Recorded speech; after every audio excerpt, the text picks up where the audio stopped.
এ সময়ের অন্যতম জনপ্রিয় অভিনেতা মুশফিক আর ফারহান একের পর এক নাটকের মাধ্যমে প্রমাণ করে যাচ্ছেন নিজের অভিনয়ের মুনশিয়ানা। বর্তমানে নিজেকে প্রতিষ্ঠিত করেছেন একজন সফল অভিনেতা হিসেবে। তার অভিনীত প্রতিটি চরিত্রের প্রয়োজনে নিজেকে ভেঙেছেন, আবার গড়েছেন বারবার। 28 আগস্ট 1993 সালে বরিশালের এক মধ্যবিত্ত পরিবারে তার জন্ম। ছোটবেলা থেকেই তিনি ছিলেন মেধাবী। প্রাথমিক ও মাধ্যমিক শিক্ষাজীবন শেষ করে চলে আসেন ঢাকায়। পড়াশোনা করেন নটরডেম কলেজ ও পরে একটি প্রাইভেট বিশ্ববিদ্যালয়। পরিবারে তিনি ছাড়াও রয়েছে তার দুই বোন। 2008 সালে বাবা মারা গেলে পরিবারের দায়িত্ব কাঁধে তুলে নেন তিনি। বিভিন্ন সময়ে আন্তর্জাতিক কল সেন্টারেও চাকরি করেন। শুরুতে অভিনয়ের বিষয়ে ছিলেন না আগ্রহী। কিছু শুভাকাঙ্ক্ষীর মাধ্যমে চলে আসেন অভিনয় জগতে। প্রথম নাটকেই দর্শকদের হৃদয়ে জায়গা করে নেন ফারহান। এরপর আর পিছনে ফিরে তাকাতে হয়নি তাকে। একজন চরিত্র অভিনেতা হিসেবে কাজ করতে পছন্দ করেন এই অভিনেতা। ফলে দেখা যায় তার অভিনীত প্রতিটি চরিত্রই ভিন্ন। পানি যেমন যে পাত্রে থাকে তার আকার ধারণ করে, তেমনি ফারহানও যে চরিত্র অভিনয় করেন ঠিক যেন তারই আকার ধারণ করেন।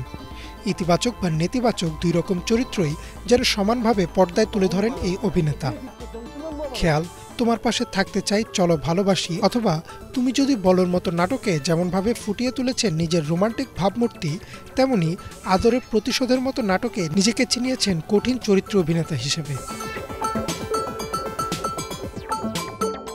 শুধু রোমান্টিক বা চরিত্র অভিনেতাই না, হাজব্যান্ড অফ দ্য ইয়ার অথবা ওয়াইফ অফ দ্য ইয়ারের মতো কমেডি নাটকেও তাকে দেখা গেছে হাস্যরসাত্মক চরিত্রে। অর্থাৎ বলাই যায় পর্দার যে কোনো চরিত্রকে জীবন্ত করে তোলেন ফারহান। এ পর্যন্ত 100টিরও বেশি নাটকে অভিনয় করেছেন ফারহান, যার বেশিরভাগই ছুঁয়েছে কোটি ভিউ। বাংলা ভিশনে প্রচারিত চলো ভালোবাসি ও তুমি যদি বলো নাটকগুলো ছুঁয়েছে 2 কোটির বেশি ভিউ এবং ওয়াইফ অফ দ্য ইয়ার ও শপ নম্বর 69 নাটকগুলো ছুঁয়েছে 1 কোটির বেশি ভিউ।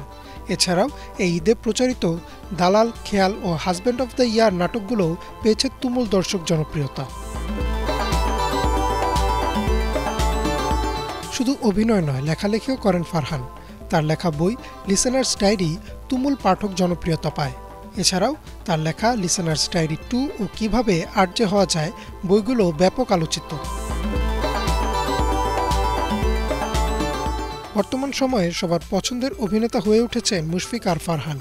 দিন দিন যেন বেড়েই চলছে তার জনপ্রিয়তা। আরও অনেক দিন নিজের অভিনয় দিয়ে মানুষকে আনন্দ দিতে চান ফারহান। এমনকি বাংলাদেশের প্রতিটি শ্রেণী পেশার মানুষের চরিত্রেও নিজেকে দেখতে চান ছোট পর্দার এই জনপ্রিয় অভিনেতা। ইমরান মাহমুদ, বাংলা ভিশন।